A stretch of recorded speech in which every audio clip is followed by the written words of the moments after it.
Hey guys, LevelCap here. Today I've got some surprises for you. The first surprise is, hey, Solomon Islands is here. It's out today. You can play in Battlefield 5. You might have been expecting it a little bit later in the week, but surprise, DICE has launched it right now. So you can get in there, check it out. It's actually a good map. It's a nice map to round out the Pacific.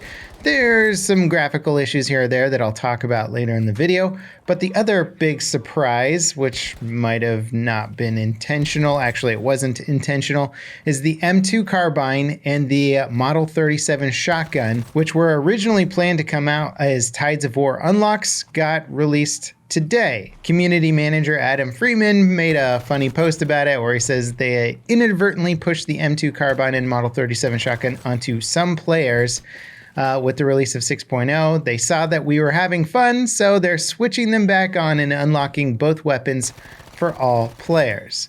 Now, as far as all the bugs that could have come out with 6.0, a bug that gives us 2 new weapons early is one that I'm not going to complain about. And let's be honest, every time DICE releases a big new patch for Battlefield 5, the entire player base holds its breath, hoping that there isn't some sort of giant game-breaking bug in it. And so far I haven't noticed anything major, and if this is the biggest bug that occurred with 6.0 is us getting 2 new weapons, then fantastic. Also, the new guns are good. Although the Model 37 isn't exactly ideal for Solomon Islands in most situations, the M2 carbine, however, absolutely tears it up. It's a very easy weapon to use. We'll see if it gets affected by the next weapons patch or if it's actually designed to balance out against the weapons that are going to get updated in the future. It makes weapon reviewing at this point in time really difficult, but for the moment, the M2 is an absolute beast. Certainly better suited for close quarter engagements, but the recoil is so low that at range you can still drop any stationary target very easily. On the progression tree, I'm currently experimenting with a full right side upgrade to improve the accuracy and further reduce the recoil. Otherwise, you can go left side for the hip fire and quick reaction time. Now, let's talk about Solomon Islands. It's a pretty looking map, although I do have my graphics set to low because, well, Battlefield 5 optimization. And at those low settings, you do start to notice some chunkiness in the details.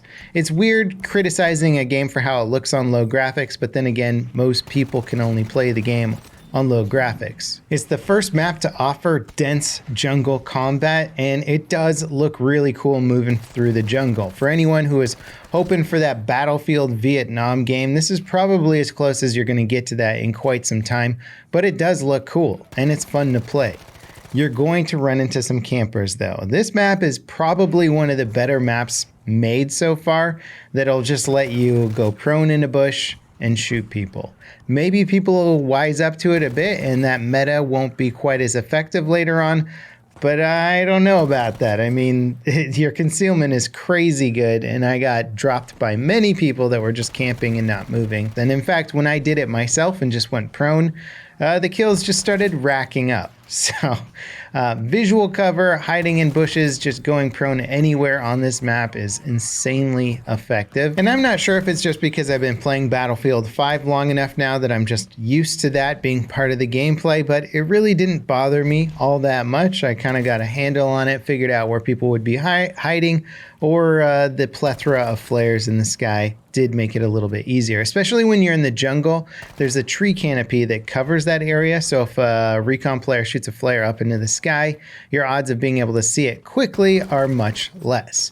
Now, a nice thing about this map is that there's no air vehicles to have to deal with. There are tanks though, and because there's rivers moving around a lot of the maps, the amphibious tanks are incredibly effective here because they can go out in the water, preventing you from getting to them with dynamite, which, you know, is one of the more effective ways to sneak up and take out a tank. And then they can just drop you from far away. And then if they run out of ammo, they can just use the rivers to escape.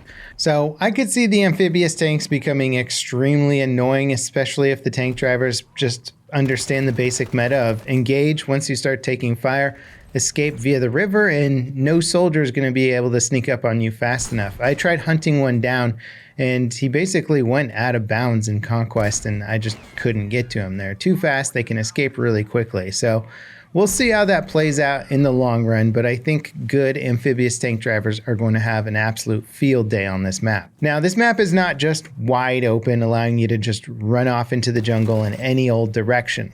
There are lanes in it, so there's a lot of small cliffs towards the center of the map, kind of forcing you into these jungle paths, jungle lanes, which I appreciate. I think being able to go anywhere on this map would just make it way too chaotic. And to be honest, bringing lanes and pathing back into Battlefield map design is something that really wasn't that prominent since Battlefield 3. Sure, it existed in some of the urban maps where lanes existed more naturally because of the street lanes and whatnot, but a lot of the jungle maps, like in Battlefield 4, really didn't have any lanes. They were just kind of wide open.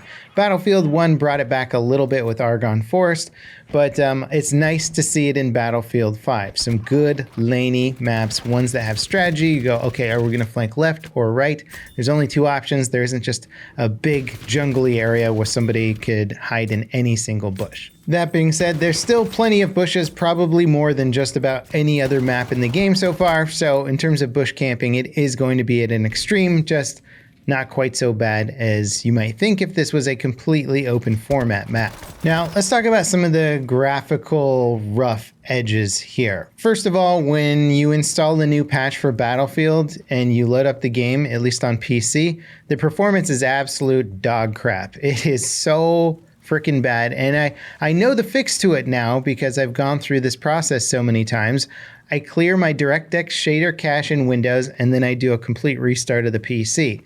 That'll require my game to kind of reload in some shaders and cache some stuff up. But after that process is done, when loading new assets and stuff in Battlefield 5, the gameplay gets much smoother. But it does create a really frustrating experience the first time you load it up if you forgot to do that. And I certainly did do that the first time, and I was like, oh yeah, right, I have to clear the shader cache, I have to do all that. It's unfortunate that these dumb performance bugs and issues just are probably going to be a part of Battlefield 5 for its entire lifespan, and the community is just going to have to figure out ways to work around it. The other rough edges with the graphics here, and again, I am playing on low, but the trees and foliage are really bad when it comes to visual popping. This is when you are moving towards an object and you're looking at the low poly version in the distance, and then all of a sudden it loads in the high poly version, and it basically looks like a tree or something in front of you is changing shape. It pops, it moves.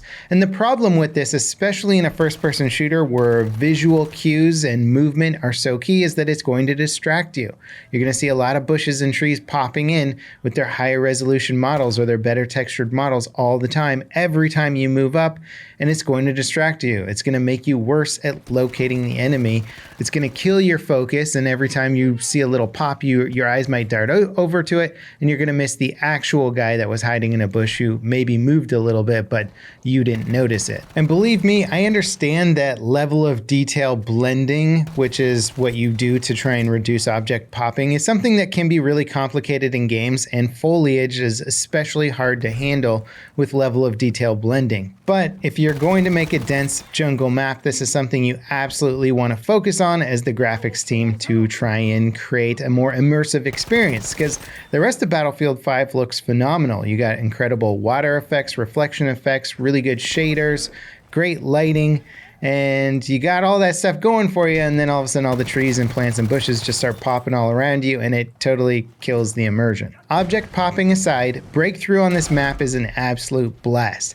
Again, the Americans are assaulting, and again they do a beach landing with their little landing craft, but it's really fun. The map layout is cool. You got all these like sort of low-lying cliffs that create nice bits of cover and places to move up. There's open areas that are trickier that you might need some smoke to get through. There's a lot of cool, interesting angles to push through. And as you progress on breakthrough, there's really cool ways that the map changes. You start in a more open village area, and then it moves into a dense jungle, and then you're fighting along a riverbank on the side. You have to cross bridges. It's just got a lot of variety to the gameplay and breakthrough. I love the progression of the map. I definitely think it's one of the better breakthrough maps that's been released so far. As for Conquest, it plays out decently. The pathing and the flanking works really well. not my favorite map on Conquest, but if you're a big fan of Conquest and sort of strategizing as to what point you want to go to next, it still works out really well in that game mode. I haven't played the smaller format game modes, but I imagine they're probably going to be pretty fun if you like TDM. Now, with Solomon Islands being the 4th Pacific map, I think you really have to look at the Pacific DLC as some of the best content that's come out for Battlefield 5. As a package now with 4 maps and a decent amount of Pacific, American, and Japanese weapons, I think this DLC represents really what fans always wanted Battlefield 5 to be. Iconic locations, iconic battles, things that look and feel more like World War II. The map design in general is actually really good and plays out really well on most of the offerings. If this had been the quality of the content that DICE had been releasing from day one, then I think Battlefield 5 might have been a different story up until now. We'll see what DICE can deliver down the road. Looking forward to any sort of roadmap on future content. As always, guys, thanks for watching. Try out Solomon Islands if you haven't already, and I'll see you next time. This is LevelCap signing off.